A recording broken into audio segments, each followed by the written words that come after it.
My name originally was Julie Carol Saunders, and when I was born in a small village in the middle of Northamptonshire. Had about less than 100 people. My father was the butcher, he was an atheist, and my mother was a housewife, also an atheist. Because of the ill health of my brother, I was sent to live with my grandmother, who was a Baptist Christian. And it was in the same village, only a few doors down. So I grew up as a Baptist. So I led a very simple, almost luxurious life. There was no hassle, no trouble, no nothing. Very quiet. And I went through school at Wollaston, and then I was going to go into veterinary, but I damaged my back, so I couldn't. So I went into medicine, and I became a chiropodist. And I was also very active in the church. I ran the toddler group. I used to go to all the prayer meetings, all the study groups. I ran the old people's coffee mornings, and it was a big part of my life.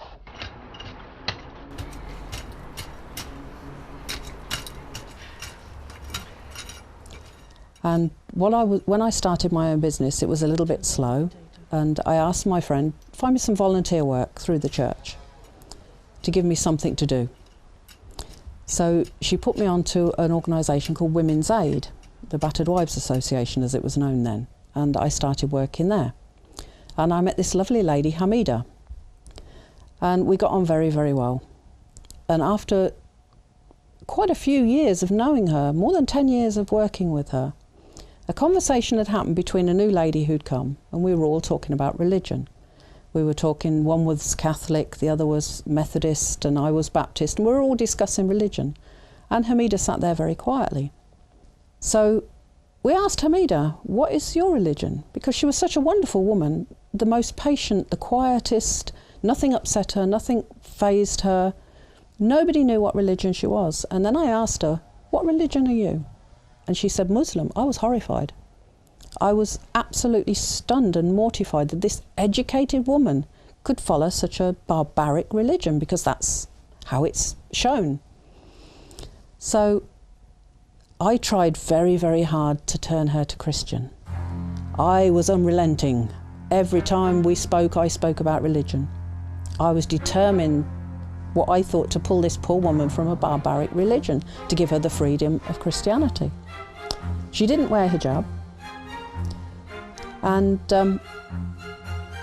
I struggled and struggled, and in the end I think she got a bit tired of it. So she said to me, okay, if you can find any problem with Islam, any fault, anything incorrect with Islam, not with Muslim people, with Islam, I will become a Christian. So I thought, oh, challenge accepted, this is going to be easy. I said, okay, so how do I find out? She gave me one book called The Bent Rib, about feminism in Islam. I read it, I thought, this is fantastic. This can't be right, because this is not what we're shown. So I thought, oh, she's given me something that's biased to mislead me. So I went to an Islamic shop in London, and the man there was very unfriendly. He had no intention of selling me anything. He was quite abrupt and rude to me about the way I dressed and wouldn't help me. So I left.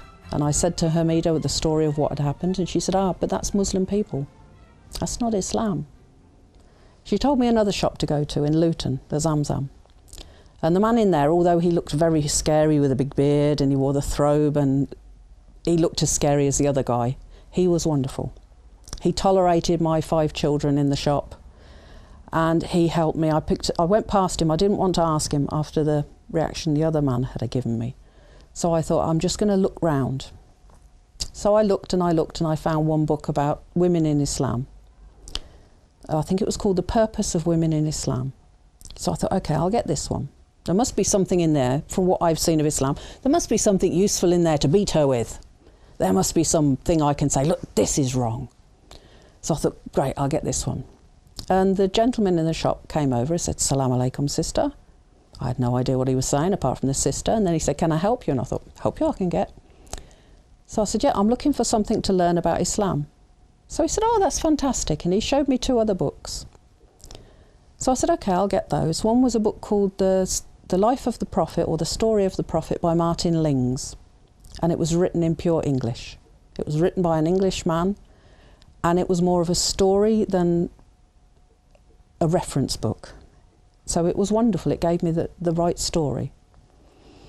And I bought the 3 books. I went to the till, I paid for the 3 books, and my kids started, we want to go for chicken. So we went down the road to the Sam's chicken shop, and the kids sat there with their chicken and chips quite happy, and I thought, I'll have a look at these books while I'm waiting for them to finish. I opened the bag, there were 7 books. I thought, oh my God, he's given me someone else's books, or I've picked them up by mistake, and I was really worried. So I picked the receipt out. No, I'd only bought 3 books. So I said to my son, who was older then, I think he was about 12 or 13, I gave him the books, the 4 books that I hadn't bought, and the receipt, and I said, please take these back to the gentleman and say, I'm really sorry, I must have taken them by mistake. And my son came back with the same 3 books. And he said, no, the man said, this is a gift for you. And I was really surprised. You never get that in an English shop. This man had given me a copy of the Quran with English translation, a book about Islamic dress, I think it was, and another one, I can't remember what it was. But they were lovely books. So I went and I read them all, and I couldn't find any faults. So I thought, okay, I'm going to have to go deeper into this, because this still looks wonderful. This is not what I'm expecting. So there was a programme on the telly about some problem with Islam. I watched the programme on the television about the abuse of women, and some women were being stoned for the problems they'd caused. So I thought, this is more what I need to find out about. How can they do this? How can they justify this? This is wrong. So they were talking about the Sharia law. I thought, this is the piece of Islam that must be wrong. So I went back to the same bookshop, and the gentleman recognised me, which was quite good, because it was a couple of months afterwards. And he asked me how I enjoyed the books. I said they were fantastic, but now I want a book about Sharia law. And he looked a bit surprised. He said, that's a bit heavy for someone just learning about Islam. I said, no, I feel I need this book. So he gave me, I bought 1 book on Sharia law. And then with it, he gave me another one, which was something about explaining the law and how it applies. And I read them, and I thought, to be honest, in England 100 years ago, we had a lot worse than this. We had a very lot of unjust rules. I love history, so I'd studied history. And I knew that in England, if you stole something, they wouldn't just cut your hand. Or if you stole food, they wouldn't forgive you. It was very common when the famine was on that men who stole a sheep would be hanged, even if it was to feed their family who were dying. They would hang them, they would kill them. So thinking in comparison, really cutting your hand was not that bad. So I thought, okay, let's find this bit where the women get stoned. And that was for adultery. Well, in England, a few hundred years ago, they would have drowned them. And I studied for almost a year. And every day, Hamida, when I saw her, would say, so how are you doing? Found anything yet? I said, no, but I will. Inshallah, I will. Well, I didn't say inshallah then, but I said, God willing, I will. She said, okay, keep looking. So one day I was getting fed up because she used to laugh and say, found anything yet? So I said, okay, find something wrong with Christianity. She didn't even have to read a book. She came out with so many things that were in the Bible that nobody had ever mentioned to us in study groups. So I thought, okay, instead of studying Islam, let me have an evaluation of Christianity. And she gave me a book called something, the Bible Thumpers Combat Book or something, by Ahmed Deedat. After I read that, I said, that's it, I'm Muslim. Because I had never realised there were so many faults in Christianity. And when you look back at the history of Christianity, it's been changed so many times. It's no longer the Word of God. But Islam is exactly as it was when it was made. And there is no faults. And then when I said I want to become Muslim, she said, okay, but I'll show you one more thing.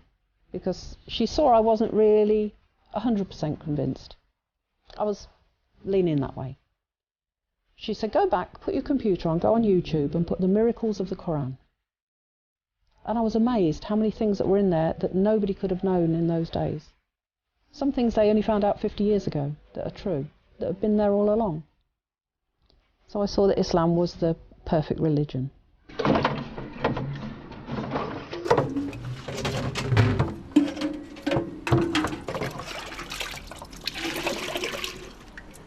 several years I plodded on reading and learning more, and Hamida was against the hijab. She actually wrote a book about it, and she worked on the theory that the hijab doesn't hide you, and hijab should hide you. So if you don't wear hijab and you wear normal clothes that just cover you, you're more hidden, which in theory works. So I never really questioned it. And then after a few years, there was another revert. She'd married a Muslim and come to Islam because of her husband. And she worked at the nursery where my youngest boy was going. And she wore hijab. And the people there were saying to her, look, if you don't stop wearing it, you're going to have to leave, because the parents are complaining. They don't want Muslim influence in the nursery school. And she was fighting with them about it. And I said to her, you don't need to wear it. I'm Muslim too. You don't need to wear hijab. She goes, no, you do. I said, no, I'll give you Hamida's book. And she said, okay, but do me a favour.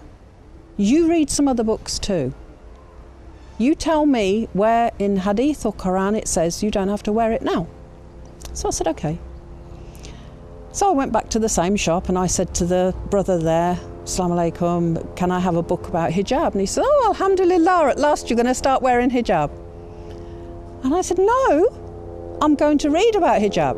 Okay, he said. So I got 2 books about hijab. And I got home, I opened the bag, and there was a hijab. He'd put one in the bag with the pins and everything. And I laughed. I thought, no, he's not getting me this time. It's not going to happen. I spent the weekend. I'd spoke to her on the Friday, got the books on the Saturday, spent Sunday reading them. On Monday, I put on the hijab. At this point, my parents exploded. It was bad enough that I'd then, by this time, married a Muslim. But now I was looking like one. My dad never did accept Islam, he never did believe it, he didn't want to talk about it, and he died before there was any chance to say anything really substantial to him.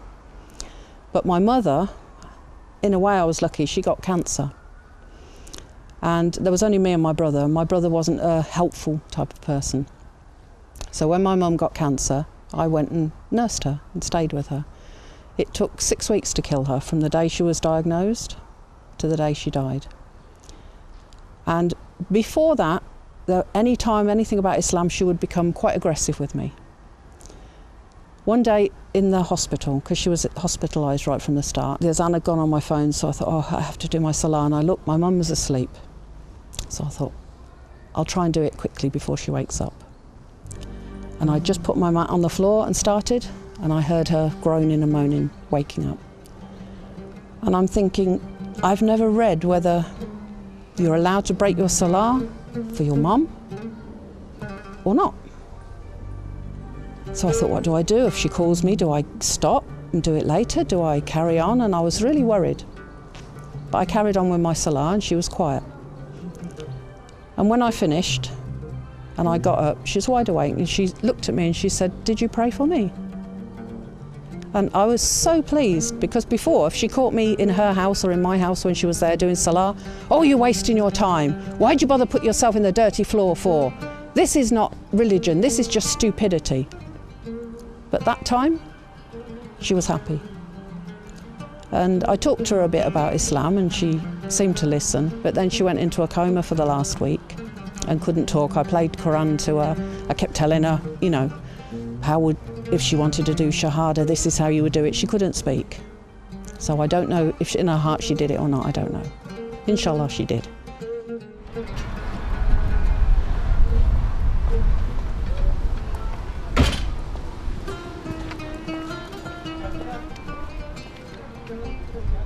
Before I was Muslim, I used to do artwork to supplement my income. And then I went to a lecture and they said to paint or make anything that should have had a soul, like a horse or a person or any animal, is haram. I couldn't validate whether this was true or not, but it wasn't worth taking the risk. So I decided I would stop doing these sort of paintings. So I took up Islamic art. I went to Turkey to a university in Konya to learn calligraphy, which was really hard as I can't read or write Arabic, but I thoroughly enjoyed it, and this is some of the examples of the work that I've done. Here's one I haven't quite finished yet.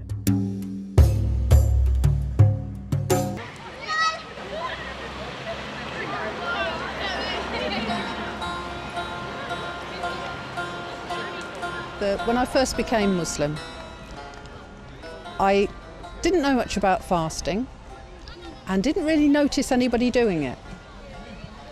So the first 2 years I didn't do it. I wasn't aware that it was going on and nobody said anything. The third year when I was Muslim, I got married to a Muslim guy and he didn't fast. So still I didn't know anything about it. It wasn't until I put the hijab and I met the sisters in Northampton and they said to me, soon as Ramadan. I said, oh, I've read about this. What about it? They said, but you have to fast and you have to go mosque at night. I was like, wow. 7 years I'm Muslim, nobody's told me. They don't want to admit there's anything hard because then they have to do it in front of you. So nobody told me. So this year was very, very hard. I spent most of Ramadan with this family. I moved in with them. And it was wonderful.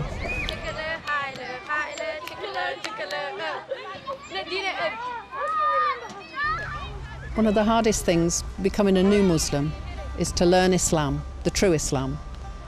When you first become a Muslim, you automatically go to the Muslim people and say, what about this Islam?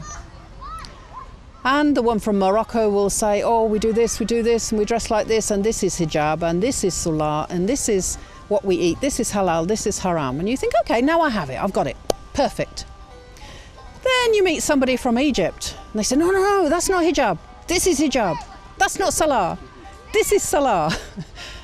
Alhamdulillah, what do you do? And then you think, okay, I'll go to the mosque, I'll ask the imam. And maybe the imam's from Pakistan. They'll say, no, sister, these two are wrong. This is the right Islam. And the majority of people who influenced me at first were Pakistanis. The first advice I give to anyone who wants to come to Islam is please do not talk to Muslim people. Read everything you can. Check where it comes from first. Read at least 3 books on one subject, because maybe one's wrong. And follow your heart, because common sense will tell you which is right and which is wrong.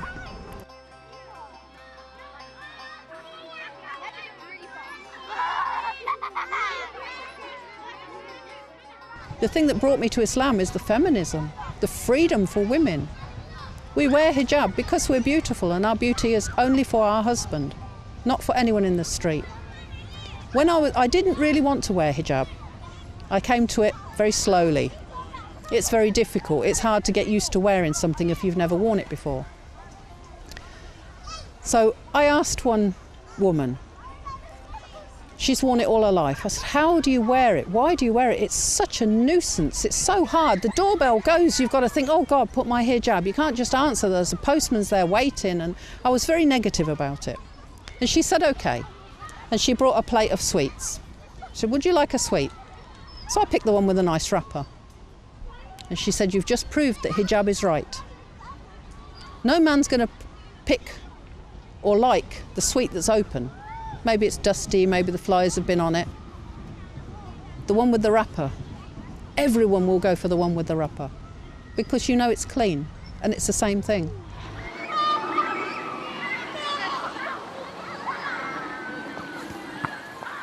I lived abroad for a few years, and when I came back it was just after the problem in London of the bombings of the bus.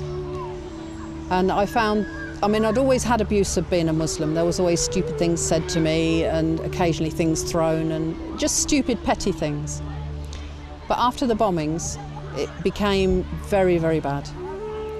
At one point in the street 3 young black kids decided they were going to take my hijab off. And I'd got my pin at the back, my pin at the front, so there was no way it was coming off without my head or my hair going with it. And I used to do karate, so when they were pulling at the back, I just turned around and I hit one of them. And when the police come, there was CCTV of the whole event, and they cautioned me for assault. I lived in a small town outside of London, about 80 miles north. Very, very small Muslim community, and most of them hid away. The women didn't wear hijab because the problem had got so bad. At one point somebody set fire to my car outside my house. I had Paki painted on the wall of my house, and I got abuse on a daily basis. In the end I got an exchange and I came to London because here you can walk around the streets and you're not at risk. But outside of London, it really is a big problem. As a single woman, you can't go out, you can't be safe, you get abuse, even on the buses, out shopping. My daughter, who was at the time 24, didn't believe me. She said, "Oh, Mum, it can't be that bad." So she followed me through the town, some metres behind me, and she doesn't dress as a Muslim. And she was horrified at how many people would spit at me just because I'm Muslim.